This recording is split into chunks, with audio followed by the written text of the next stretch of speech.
Donc la COP26, la conférence des parties. Les représentants des différents gouvernements, les représentants des différentes organisations internationales et aussi des représentants des sociétés civiles. Donc l'objectif, c'est la conservation de la biodiversité face au changement climatique. 1,5 degré, 2 degrés, ça c'est, est-ce que c'est chaque 10 ans? Est-ce que chaque 10 ans on doit s'attendre à une augmentation de la température de 1,5 degré? Est-ce que au bout de combien d'années ça peut être un problème? Donc c'est des éléments qu'il faut revoir, qu'il faut essayer de comprendre.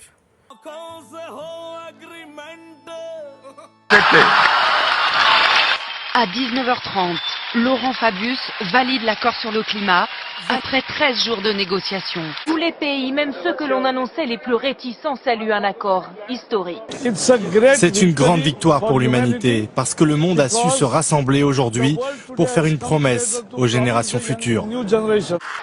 Un projet qui vise à limiter le réchauffement climatique bien en deçà de 2 degrés, avec objectif de descendre à 1,5 degré. Donc est-ce que c'est un chiffre cumulatif ou bien c'est un chiffre donc avec les changements climatiques? Donc ils ont fait plusieurs réunions, ça c'est la 26e réunion. Donc, avant la réunion, cette réunion, il y a une réunion préparatoire. Si on doit mobiliser l'argent pour lutter contre le changement climatique et qu'on prend une portion de cet argent pour la formation des communautés ou des gouvernements ou des régions ou des entreprises à mieux s'adapter au changement climatique. Est-ce qu'on ne donne pas au changement climatique plus de pouvoir? Donc on ne pourra pas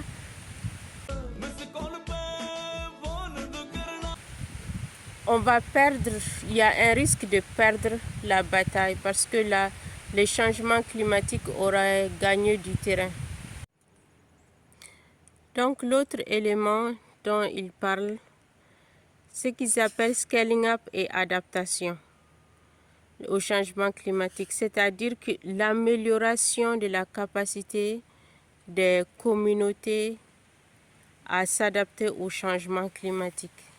Donc, tout en luttant contre le changement climatique, il faut s'assurer que les communautés ont les outils qu'il leur faut pour s'adapter à ces changements. Donc, pour cela, il faut financer cette entreprise. Quelle est la responsabilité des pays riches et industrialisés en ce qui concerne le changement climatique? Il faut évaluer les risques de pertes et de dommages, c'est-à-dire développer les connaissances, coordonner les actions des différents acteurs, les industries, les gouvernements, coordonnent avec les communautés qui seront affectées. Si on doit parler de remboursement des dommages causés par les pays industrialisés, donc c'est un sujet qui peut être un sujet on peut peut-être mieux se focaliser sur la prévention. Donc comment aider les pays industrialisés à diminuer leur niveau de pollution. Et après, on va parler de remboursement des dommages.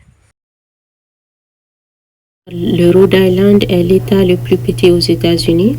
Donc, c'est un État qui peut être traversé d'un bout à l'autre en moins d'1 heure par voiture. Mais Cara et Nate ont décidé de faire l'expérimentation de traverser cet État à pied. Donc, au lieu d'1 heure, le trajet leur a pris 10 heures. Oh, walking just doesn't sound that hard. The way so far, this has been nothing but an enjoyable walk. And Burning really bad. I don't want to say it out loud because I don't want to bring Nate down to my feet, like my feet bones. kind of feels good to run. What? Honestly,